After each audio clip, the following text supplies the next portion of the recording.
শীতকালের খুব গুরুত্বপূর্ণ কিছু আমল আজকে আমি একটু শিখিয়ে দিতে চাই, যেহেতু শীতের সিজন চলছে।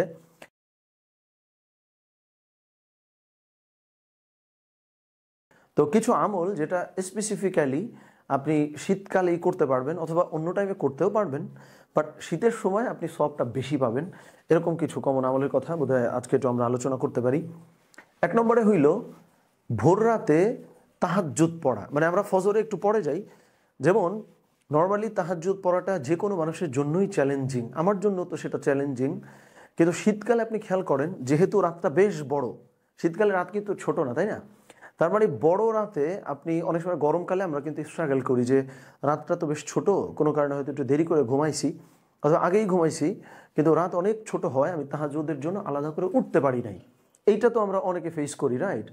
তো সেইখানে শীতের দিন আমাদের জন্য একটা নিয়ামত যে শীতের রাত নর্মালি কিন্তু বড় হয়, খেয়াল করেন।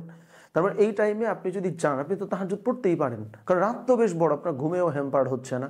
সো ফার্স্ট অফ অল শীতকালের রাতে এক নম্বরে যেই আমলটা করার আমাদের জন্য সুযোগ আছে বা আমাদের জন্য স্কোপ আল্লাহ সুবহানাহু ওয়া তাআলা রেখেছেন, সেটা হলো যেহেতু রাত বড় সেহেতু আমরা কি করতে পারি, তাহাজ্জুদ পড়তে পারি। ওকে, সো এটা গেল এক নম্বরে। দুই নম্বর আমলটা যেটা অন্য টাইমেও করতে হয়, যে আমি ফজরের জন্য উঠবো, আমি হচ্ছে যে উজু করব, নামাজ আদায় করব। সো গরমের টাইমে এটা কিন্তু মোটামুটি মানে হচ্ছে কষ্টদায়ক, মানে কষ্টদায়ক হতেই পারে যে অনেকে তো গভীর ঘুমায় আছে, ওই টাইমে আপনি জাগছেন, এটাও তো আল্লাহ সুবহানাহু ওয়া তাআলার মহাব্বতে আপনি জাগলেন, কিন্তু এই পরিশ্রমটা শীতকালে কিন্তু ডাবলড হয়ে যায়। মানে শীতের মধ্যে আপনি উঠবেন, কষ্ট করবেন, তাই না?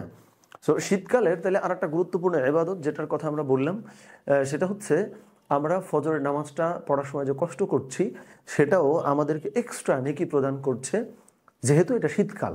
ঠিক আছে, তিন নম্বরটা বেশ ইন্টারেস্টিং। যেমন অনেক সাহাবীদের মধ্যে এই অভ্যাস ছিল, যেমন সম্ভবত বিলাল রাদিয়াল্লাহু তাআলা আনহু হবার কথা। তো রাসূলুল্লাহ সাল্লাল্লাহু আলাইহি ওয়াসাল্লাম যখন মেরাজ থেকে এসেছেন, তো আসার পরে বিলাল রাদিয়াল্লাহু তাআলা আনহুকে জিজ্ঞেস করছেন যে বিলাল, তুমি এমন কি আমল করো যে তোমার যে পায়ের ধ্বনি সেটা হচ্ছে আমি জান্নাতে শুনতে পেলাম, বা আমি যখন মেরাজে গেছি তখন শুনতে পেয়েছি। তো বিলাল রাদিয়াল্লাহু তাআলা চিন্তা করতেছেন যে এমন তো বিশেষ কি আমল করি আমি।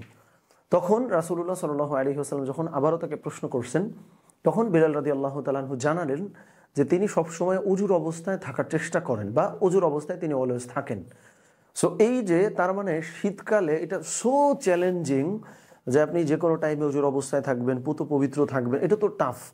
পবিত্র তো আমরা অনেকে থাকি, কিন্তু অজুর হালতে থাকাটা তো বেশ চ্যালেঞ্জিং, তাই না? তো শীতকালের একটা খুব গুরুত্বপূর্ণ আমল এটাও হতে পারে যে আমরা সব সময় পবিত্র হালতে থাকবো বা পবিত্র অবস্থায় থাকবো। সো মোটা দাগে খুবই কমন আমরা তিনটা আমলের কথা বলছি স্পেশালি শীতকালের জন্য। যেহেতু রাত বড়, আপনি তাহাজ্জুদ পড়তে পারেন, জিকির আজগার করতে পারেন, কোরআন তিলাওয়াত করতে পারেন, ফজর নামাজ তো নিশ্চয়ই পড়বেন, প্লাস অলওয়েজ পুত পবিত্র থাকার চেষ্টা করা। সো এই আমলটা যখন আপনি করতে যাবেন, এই ওসিলা একটা দামি জিনিস হবে, যা অনেকে আমরা শীতকালে গোসল করতে চাই না। সো যেহেতু আপনি ইবাদত হিসেবে ট্রিট করতে চান যে আমি অলওয়েজ পবিত্র আছি, তার মানে কি আপনার ওই মুহূর্তে তো ওযু করতেই হচ্ছে বা গোসল করতেই হচ্ছে। সো পবিত্র হয়ে যাচ্ছেন ইন আ ফরম্যাট অফ ইবাদতের একটা ফরম্যাটে। তো আল্লাহ সুবহানাহু ওয়া তাআলা আমাদের সকলকে এটা আসান করেন বা সহজ করেন। আমিন। আসসালামু আলাইকুম ওয়া রাহমাতুল্লাহ।